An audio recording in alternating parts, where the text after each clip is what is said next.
Worm's secret soil spot revealed. And, well, it's not where you think.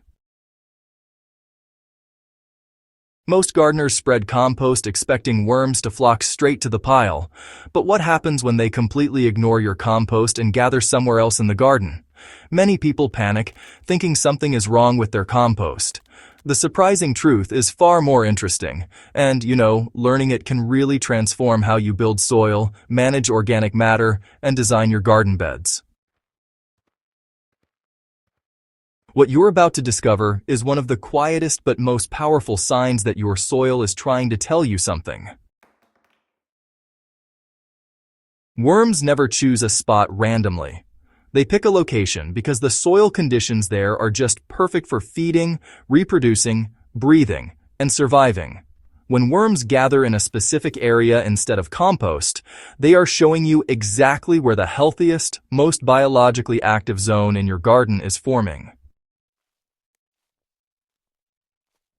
This little mystery migration happens more often than most gardeners realize, and honestly, understanding why is the key to unlocking a richer, more fertile garden ecosystem.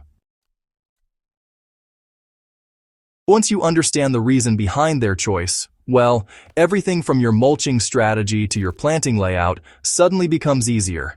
You'll waste less compost, build healthier beds, save watering time, and boost plant growth just by working with worms instead of forcing them into places they don't want to be.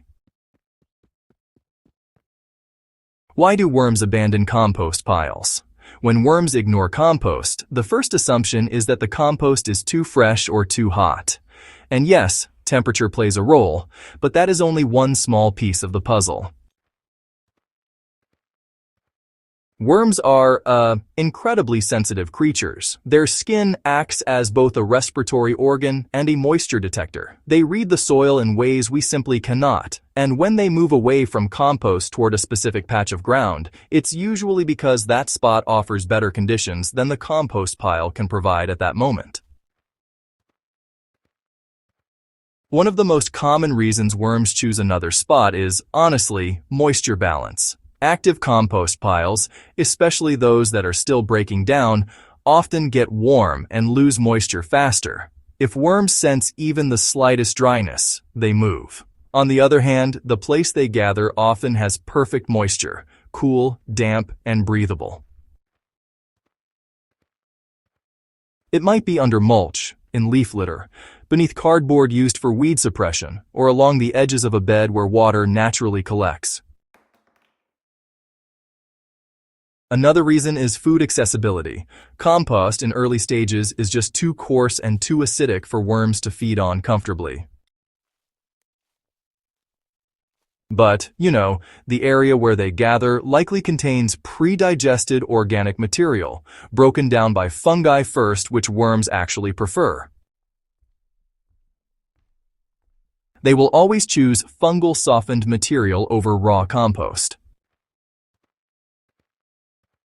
The science behind worm hotspots in soil is, pretty fascinating.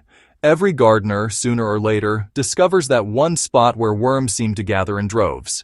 You dig into the soil, and just like that, dozens of them appear out of nowhere. That area didn't become a worm hotspot by accident, It's actually the result of three perfect conditions coming together: moisture, fungi, and shelter.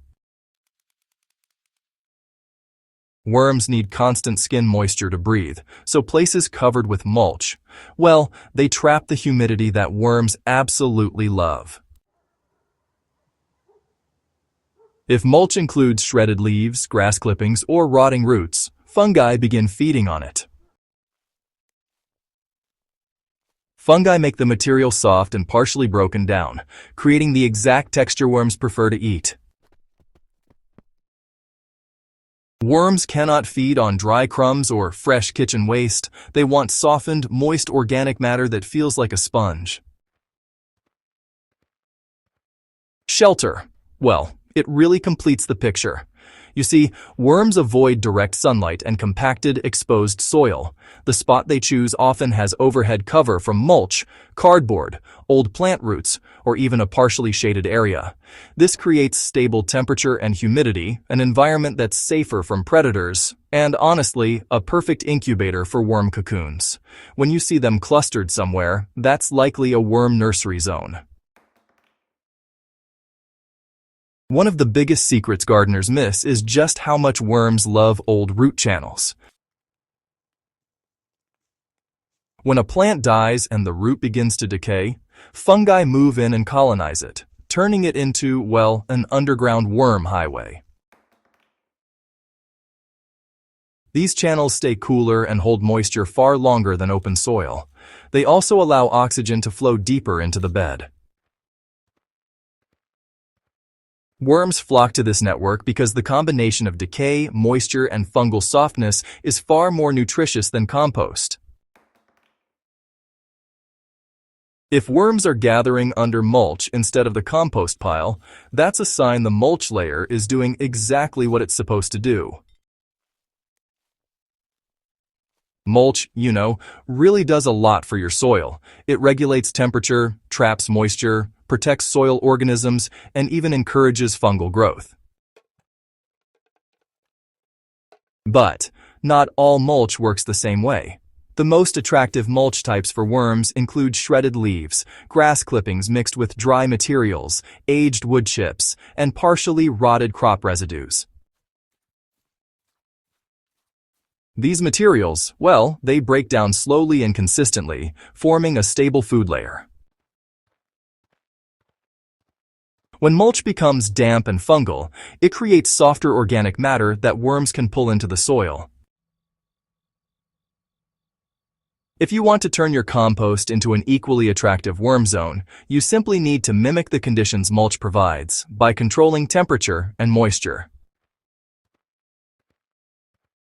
If your compost is too dry or too hot, worms will avoid it. So, here is a simple worm-friendly compost mix you can create right away. The mixture should feel like a wrung-out sponge when squeezed. If it's too wet, worms will suffocate. Too dry and, well, they will leave. Why do worms pick cool soil over active compost? Well, the early stages of decomposition produce heat, sometimes reaching temperatures that are actually deadly for worms. As the compost cools down, worms return, but only when it reaches safe temperatures. If they gather somewhere else during this period, that spot is probably rich in stable, cool, decomposed soil that, maintains just the right humidity. Where worms gather naturally, that's honestly the healthiest part of your garden. You can take advantage of this by, well, transplanting crops into that zone, also adding extra mulch to expand that healthy area, and, allowing worms to aerate and fertilize that section for you. What this means for gardeners at Growth Hub Central Crops is pretty interesting. Your garden is always communicating, and worms are one of the clearest messengers. When they gather somewhere unexpected, they're telling you that area has the perfect balance of moisture, shelter, and food. Whether you're growing vegetables, fruit trees, or leafy greens, encouraging worms in the right areas leads to softer soil, better aeration, stronger roots, and more vigorous plants. A garden full of worms is a garden that feeds itself. If worms pick a specific spot over your compost, don't fight it, study it. That spot is your soil's way of showing you where life is thriving. Once you understand why worms choose certain areas, you can recreate those conditions across your entire garden, giving your crops the richest soil foundation possible. If you found this guide helpful, make sure you subscribe to Growth Hub Central Crops and share this with another gardener who needs it. Your support helps us create more content that grows gardens and gardeners.